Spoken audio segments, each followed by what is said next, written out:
Well, hello, it is Sarah Jane from Access Your True Nature. And my time here with my sister and my mother is coming to an end, and I wanted to just pop in here quickly and ask you a question. Do you ever feel alone, especially at this time of the year, which can trigger feelings of loneliness no matter where you are, whether you are in the winter time that cloaks you in darker days or colder nights, or in a holiday season that is incredibly hot and perhaps doesn't feel like Christmas? Maybe you're not getting your Christmas ho ho ho on. Hi Reza, nice to see you here. Hi Mohammed. So just remember, the holiday feeling really illuminates the distance between our heart and perhaps the life that you're actually living. And it just tends to amplify at this time of the year. And I saw something on Facebook today that said, may you receive like the ground receives the snow. And I just love that, because it just reminded me that no matter where we are in the world or who we're with, there is just so much to be in appreciation of and to be grateful for, actually. Hi Neil, nice to see you. So today, 2112, marks a very special day in the lunar cycle where we're entering the winter solstice, where the tilt of the Earth's semi-axis is furthest away from the sun. And it creates the longest night of the year in the northern hemisphere. And it's quite fun, actually. And if you don't know, the word solstice comes from the Latin word solstitium, which means the point at which the sun actually stands still. And if you're like a lot of the people that I know, somewhere inside your spiritual DNA is an ancestral memory, a kind of consciousness that still feels the significance of this mark in the celestial time, even in the modern world where we've kind of gone out of tune with nature's cycle. And this is because the veil is very thin today. Hi Kelly, hi Samantha. You know, once upon a time, our ancestors organized their entire society as one more expression of the natural world, and they moved with the buffalo. They foraged in the valleys as food became harvestable, and they adapted to the changing shapes and conditions of the world, just like the plants and the trees and the animals that inhabited the earth with us did. There was a communion, and this is what I mean when I talk about accessing your true nature. You know, the time was always marked on a quantum clock where the hands were the movements of the stars and the planets and the cycles of light and darkness on the earth and the changing of the seasons. And in wintertime, the earth always reminds us that we too, we need to get quiet and still and fall asleep and dream a new world into being that we call spring. And I know we don't really get that much in the southern hemisphere, but this restorative stillness can often be mistaken as loneliness when you hold on to the past, or you're perhaps grieving what is meant to be that hasn't happened yet, instead of letting go into the mystery of the unknown. And I kind of felt a little bit of that coming up and building over the last couple of days as I sort of left the present, which is not bright, but what we often do in grieving the loss of time and communion and connection, especially with family. My sister lives far away from me and I don't get to see her very often, as does my mother. And I had to kind of bring myself back and remind myself to stay present in the connection that I have right now, rather than the loneliness of feeling alone or away from my family over the holidays, which is when I kind of feel it the most. So, you know, this is where we have to look at the yet to be revealed as an adventure. And there's been many times in my life where I felt utterly lonely. And maybe you can relate, where that external validation today is often prized amongst everything else. And we're often taught to want a happy family or a busy social life or a lot of close friends. And to acknowledge and admit that we're lonely in that context can often feel like we're walking around with a neon sign above our head that's telling us that we're a complete and utter failure, that we're not normal, that we shouldn't be feeling this way. And it's totally natural. But it can feel very overwhelming and bewildering when many of the times that I know I've felt very lonely is when I've been surrounded by a lot of other people, but there has been no connection, you know, and I think this is where people feel it around the holidays. And I know New Year for me is one of those times that I can remember forever, you know, being a child and hiding under the bed or closing myself in a room rather than being out in the company or of a party or people that were, you know, celebrating or being happy or trying to get happy, because New Year marks the end of an old year and a time where we're supposed to get excited about bringing in a new year. And if this sounds familiar to you, you're probably a borderland just like me.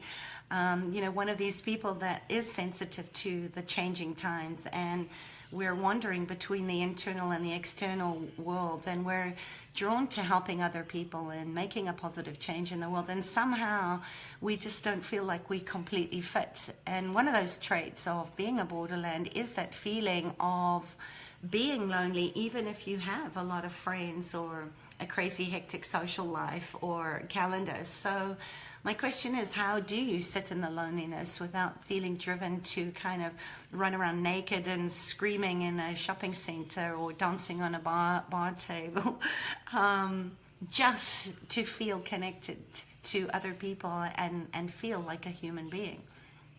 So I know I did that a bit in my youth. So if you are feeling abandoned by the world, just reach out and touch someone today. Don't focus on wanting deep quality connections, but just the basic mammalian human touch, because that connection or separation from loneliness when the people you want to be with are far away, which is what I've started to feel, and I haven't even left my mother and my sister yet.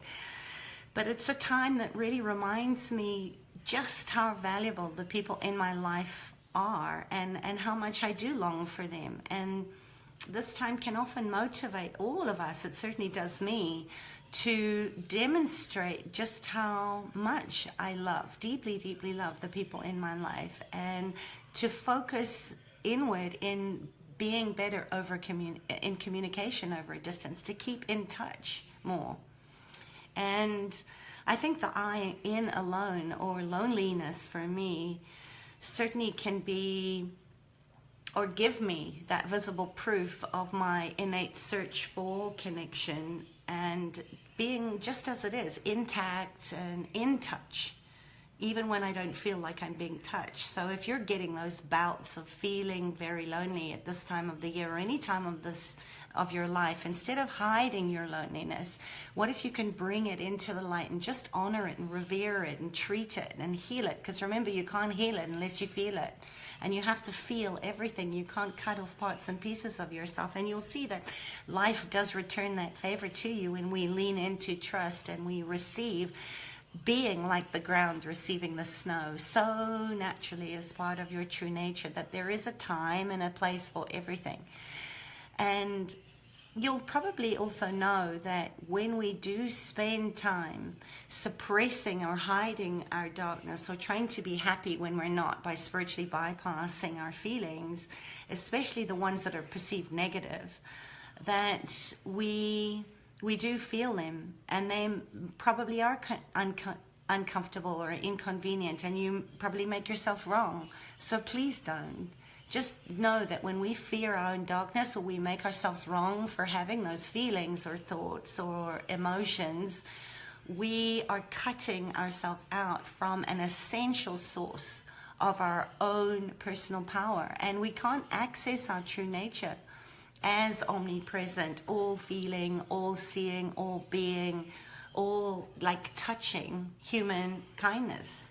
And the key for me is not in letting darkness overwhelm your life or your thoughts, but in really understanding and I think acknowledging that the perceived negativity can be one of your greatest catalysts for personal growth and transformation. And, you know, maybe even your way to enlightenment. So think about that, because if you allow yourself to feel all your emotions and experience your own inner darkness, right, the terrain where seeds have to grow, this can become the spiritual cradle into which your inner light and your renewed life is reborn. So just allow your feelings to guide you, because your feelings are your truth. And tonight, I really encourage you to spend some time in the darkness, really allowing it to shroud and hold you, because this is the longest night of the year and the shortest day, regardless of where you are, to really notice where the dark always triumphs, not over the light, but it signifies a turning point, like a shift of our natural cycle of the medicine wheel, and that it's time to synchronize and go into a completion process. So give yourself time to rest and reflect before this great awakening and this sort of slow build to the brighter days, as we all sort of consciously let our awareness to nature's cycles and our understanding of our own personal growth cycles, because this is where it begins to deepen. And the energy of winter is always about going within. It's the fruitful darkness and silence of which our soul's yearning and our core desires and new inspirations can eventually emerge, just like that little seed pushing up out of the dark, wet soil. And it can be one of the most powerful points of the year, is the solstice, because the earth pauses and shifts and moves in the opposite direction. And for the next 3 days around the solstice point, we have this opportunity to experience this power of the still point, which is a standstill of kinds. And it's a shift of directions. So it's a beautiful time. So I invite you today to really allow yourself to rest in that peace of darkness, knowing that the change of the seasons and the return of the brighter days ahead is there for you to receive, and that you're always connected to source. You're never alone. We are part of the God particles, and your light never dims. So don't pressure yourself into making any changes right now or be in action in the world. Just let the energies of new life and inspiration build slowly within you, and know that by spring you'll be bursting with new energies and ideas, because this is the nature of your true nature. It's the nature of all things. It's cycles and rhythms of personal growth and change, and we're always constantly in motion. So when you nurture yourself with compassion and you allow yourself to have that rest and reflection, joy comes naturally, and this is the harvest of 2018. So take time to honor and acknowledge your endings and the new beginnings of your life, and maybe do a little ceremony or a personal ritual that honors your past and clears space for what you wish to call in the new year. I'm going to be guiding anybody that wants to join me in my own personal rituality on the 1st of January, New Year's Day, through the reclamation process, which is a completion of sorts, so that we can really learn from the past and put new anchors into the earth, really ground that into the earth, so that you can manifest and bring in the new energies with your ancestral guides and helping spirits that are always going to be with you to assist you in moving toward your true nature. So if that interests you, I'll post the link again below. I've already seen a couple of people join me for this beautiful process. So whatever you choose to do, I hope you join me. But just know that the coming of the new year, whether that's pausing in quiet reflection or celebrating in community, just know that all over our planet there are many, many fires burning very brightly right now. And that's a beautiful thing, and I certainly will be holding you in my sacred space this evening as I do my solstice fire ceremony, which I do every year just to release and call in the new. And you may want to take time to honor and acknowledge the endings and new beginnings of your own life now, or on the 1st with me in a ceremony like this, where you can make an offering that represents the past and then hand it over to the new spirit of fire to do some completion space, and then spend some time dreaming and visioning and bringing into focus what you would like to experience and bring into being in the coming year. And this can be done as a personal ceremony or in a group, if you like group things. And you can just do that on paper, where everybody just writes down what they want to release. And then when everybody's done, you can just gather around a fire or an altar and return that into the fire, so that it goes back to the ashes like the phoenix rising. and end your ritual by, banging on drums or shaking rattles and calling in your helping spirits and using your voice to send it along in some kind of celebration and reverence for everything that you have experienced. So whatever you choose, just allow your feelings to guide you, because your feelings are your truth. And I really, really want you to trust that, and trust that you're exactly where you need to be, that you are enough for your life, for your body, for your animals, for others in your life, and for God, the divine, the universe itself. So happy solstice wherever you are, and I will see you on the other side of darkness. So I'd also love to know, post your comments below on and share some of the rituals that you do in ceremony of life itself, and just trust that by you showing up and speaking your voice, you inspire others to do the same, and together we can all bring more light into the world. So I love you.